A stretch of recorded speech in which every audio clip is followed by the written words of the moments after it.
Hello साथियों, स्वागत है आप सबका आपके अपने चैनल एक न्यू क्रिएशन पर। और इस समय आप लोगों के साथ में उपस्थित हैं आरआरबी, एनटीपीसी और ग्रुप डी की बड़ी इन्फॉर्मेशन के साथ में। जी हाँ दोस्तों, ये इन्फॉर्मेशन इसलिए भी बड़ी हो जाती है क्योंकि आरआरबी, एनटीपीसी और ग्रुप डी का मामला जिस तरीके से बीते दिनों विवादों में रहा, उसमें ना कि सैकड़ों छात्रों को लाठियां खानी पड़ी पुलिस की, बल्कि आपको पता है कि उनको प्रोटेस्ट भी फिजिकली रूप से की हैं जाके वो। लेकिन बड़ी चीज़ ये थी कि जब इतना बड़ा मूवमेंट हुआ तो उस मूवमेंट से क्या परिणाम आया, ये सबसे बड़ी सोचने वाली चीज़ थी।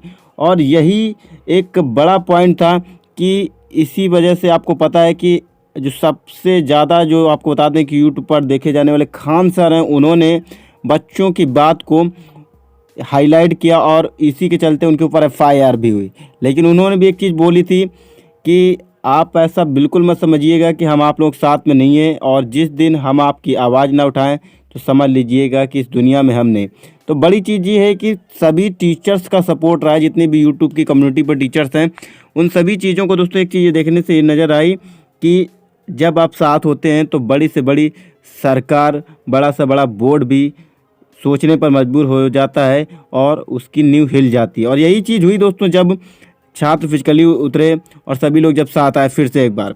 तो यही बड़ी चीज़ थी कि दोस्तों जो CBT 2 का मामला था, इसमें क्या कहते हैं आरआरसी ग्रुप डी में जो CBT 2 दोस्तों इन्होंने इंट्रोड्यूस किया हुआ था, इसके रिगार्डिंग दोस्तों प्रोटेस्ट हुई। और दूसरी चीज़ ये थी एनटीपीसी की, जिसमें से ना कि इंडिविजुअल कैंडिडेट को सिलेक्ट करके कैंडिडेट के रोल नंबर को सिलेक्ट किया गया। इन दोनों ही मुद्दों पे दोस्तों आपको बता दें कि रेलवे ने एक हाई पावर कमेटी गठित की थी, और उस हाई पावर कमेटी की रिपोर्ट की बात करते हैं। उससे पहले हम उस नोटिफिकेशन की बात करेंगे जो कि रेलवे ने जारी किया है।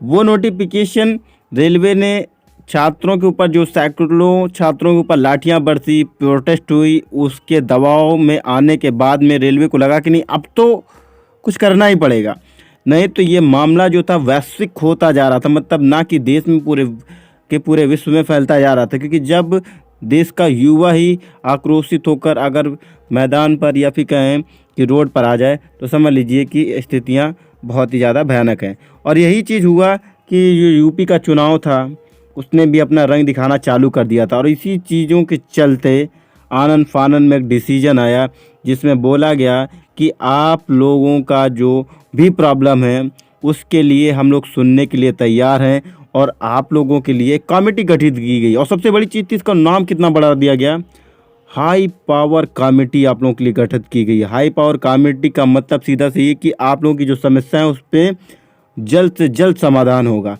लेकिन बड़ी चीज़ ये थी कि जब इस नोटिफिकेशन में हम लोग नीचे गए तो देख सकते हैं कि 27 जनवरी से लेकर 16 फरवरी के बीच में आपको इसमें अपने जो भी ग्रेवेंस थी, जो भी आपको प्रॉब्लम्स है वो सबमिट करनी थी, क्या आपको इशूज़ हैं, सारी चीज़ें करनी थी। चलिए, अच्छी चीज़ थी। लेकिन इसके बाद में एक जो बड़ी चीज़ सोचने वाली है कि ये जो रिपोर्ट्स आप लोगों को ने की, क्या कहते हैं कि जो आप लोगों ने ग्रेवेंस डाली, इसके लिए उन्होंने लगभग आपको बता दें कि इसके आगे फिर कम से कम 15 से 20 दिन का समय मांगा।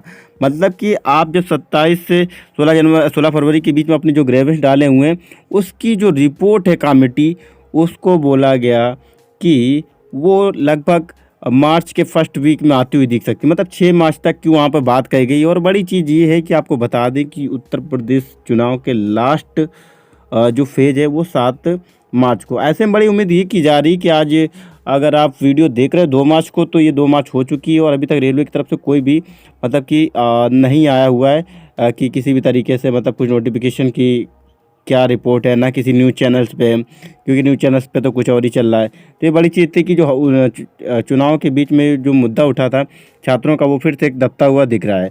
लेकिन बड़ी चीज़ आपको दोस्तों बता दें कि इस बार ऐसा बिल्कुल भी नहीं होगा। और जिस तरीके से 6 मार्च को बताया जा रहा है कि कमेटी की रिपोर्ट आ सकती है, कमेटी की रिपोर्ट डेफिनेटली ये है कि छात्रों के हित में आएगी। लेकिन ये भी जब ये नोटिफिकेशन जारी किया गया तो कहना था छात्रों का कि ये फिर से चुनाव के मारे इतना लटकाया गया है, आगे बढ़ा दिया गया है। लेकिन ये सब सारी चीज़ें दोस्तों अपनी जगह पे हैं। लेकिन आप लोगों की जो बात थी उस पर रेलवे ने भी और सभी के सभी मिनिस्टर्स ने भी क्या कहते हैं कि फाइनली बात बोली है कि आप लोगों की जो भी मांगें हैं, सारी मांगें मान ली गई हैं और जो आपकी कमेटी की रिपोर्ट आने वाली है वो भी आपके पक्ष में आएगी।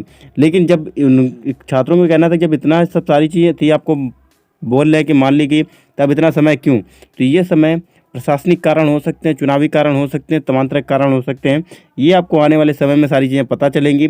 और ये जो दोस्तों कमेटी की रिपोर्ट दोस्तों बहुत जल्द कही जा रही थी कि मार्च के फर्स्ट वीक में आएगी, 6 मार्च तक, 7 मार्च तक, उसका लगातार इंतजार कर रहे हैं। और जैसे दोस्तों ऑफिशियल नोटिफिकेशन भी दोस्तों की बात कर रहे हैं तो रेलवे मिनिस्टर्स भी लगातार एक्टिव हैं ट्विटर हैंडल पर हर जगह पे, लेकिन उन्होंने अभी इसकी किसी भी तौर पे पुष्टि नहीं की हुई है कि कमेटी की रिपोर्ट में क्या हुआ क्या नहीं चीज़ें। लेकिन 7-6 तारीख का इंतज़ार है और जो भी रिपोर्ट आएगी आप लोगों के सामने हम यहाँ पे शेयर करेंगे। फिलहाल दोस्तों ये इन्फॉर्मेशन नहीं, क्योंकि लगातार कमेंट्स आ रहे थे कि क्या हो रहा है, कुछ पता ही नहीं चल रहा है। तो ये फाइनली दोस्तों अपडेट है। आप लोग चिंता मत कीजिए, पेशेंस रखिए, हम आपके लिए लगातार दोस्तों जुड़े हुए हैं सभी ट्विटर हैंडल पर, सभी पर, और सभी जानकारियाँ दोस्तों आप लोगों तक पहुँचाने की कोशिश कर रहे हैं। फिलहाल थैंक यू, धन्यवाद, मिलते हैं नेक्स्ट वीडियो में, तब तक के लिए थैंक यू।